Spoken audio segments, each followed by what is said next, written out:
We turn now to immigration and the ongoing effort to secure America's southern border. We're joined by Texas Republican Congressman Tony Gonzales. He's at our affiliate in San Antonio, KENS 5. Thank you for joining us this morning. Thank you for having me, Margaret. I don't have to tell you this date of May 11th, but for our viewers, that's when this health emergency restriction known as Title 42 will expire. Homeland Security is looking at 10,000 people per day potentially crossing the border. Do the agents you represent have what they need to deal with the surge? They do not, Margaret. And this is honestly the fourth time that we've seen this Title 42 is going to end. And every time we come to this situation, before the crisis is this uptick in illegal immigration. And we're seeing that now, whether it's Brownsville, whether it's Eagle Pass, or whether it's El Paso. Now it's all three of those areas. And so the numbers are getting worse. The agents are beyond an exhausting point. And it's not just at the border. Now what you're seeing is places 100, 150 miles from the border are just as overwhelmed as if they were on the Rio Grande themselves. Well, you are set to vote in the House on May 11th on a border bill.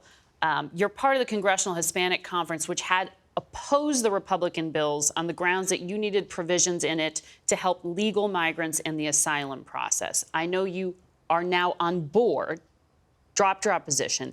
What changed for you? And is there anything in here that can get through a Democratic-controlled Senate? Yeah, Margaret, it's an exciting time for the Congressional Hispanic Conference, which I'm the co-chair with Mario Diaz-Balart. We have got 18 different members. It's the first time we've set a marker down and said our voices will be heard. I've been very public. I've essentially negotiated both in public and in private. One of the things that I, in particular, asked for is to not curb legal immigration, not hamper those that are legally doing the things that they need to do to come over. And a lot of that was stripped away in the judiciary part of it, which was half of the package. The Homeland Security package, which I sit on that committee, I asked for some specific things. One was ensuring that we hold cartels accountable. You want to get to the root of the cause, they're the issue. So we go down this path of labeling cartels as terrorists. Another is giving resources to the people that are doing the work. We added 110 million.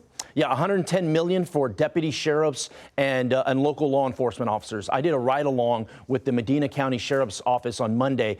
Once again, this is 120 miles from the border. Yeah. Their police cruisers are getting trashed and other things. And the last piece is we got to give a pay raise to the Border Patrol agents. They got a $9,000 bonus in this aspect of it, but we got to go further. Okay. Well, on that House bill you just voted for to lift the debt ceiling in exchange for cuts, the White House argues it would mean cutting funding for Customs and Border Protection. Do you have any guarantees from Republican leadership that in a future deal there won't be cuts to the agents you represent? Because you just signed a bill that would do that.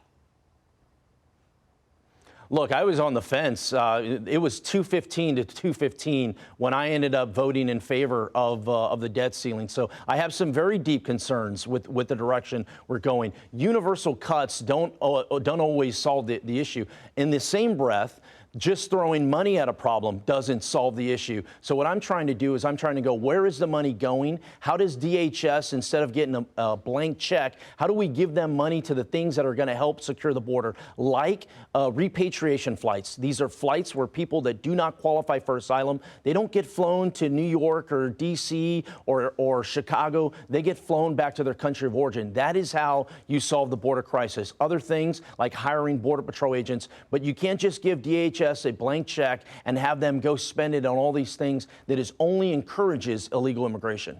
I have more about this to get into with you, but I have to take a quick commercial break, so please stay with us, Congressman, and we'll be back with all of you and a lot more Face the Nation in a moment.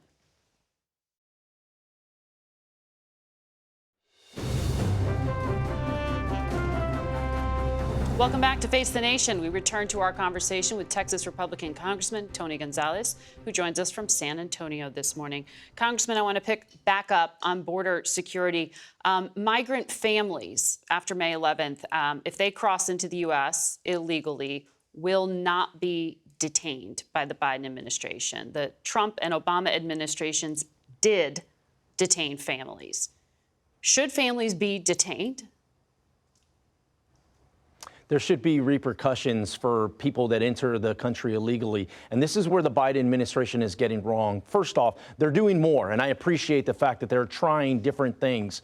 It's taken them a while, but I appreciate that. This is what they're getting wrong. They're putting all their time and effort into illegal immigration, finding ways to increase capacity, finding ways where people can come over illegally quicker. The reality is 9 out of 10 people that come over into our country illegally do not qualify for asylum. So stop sending them down that route when you know they're not going to qualify for asylum.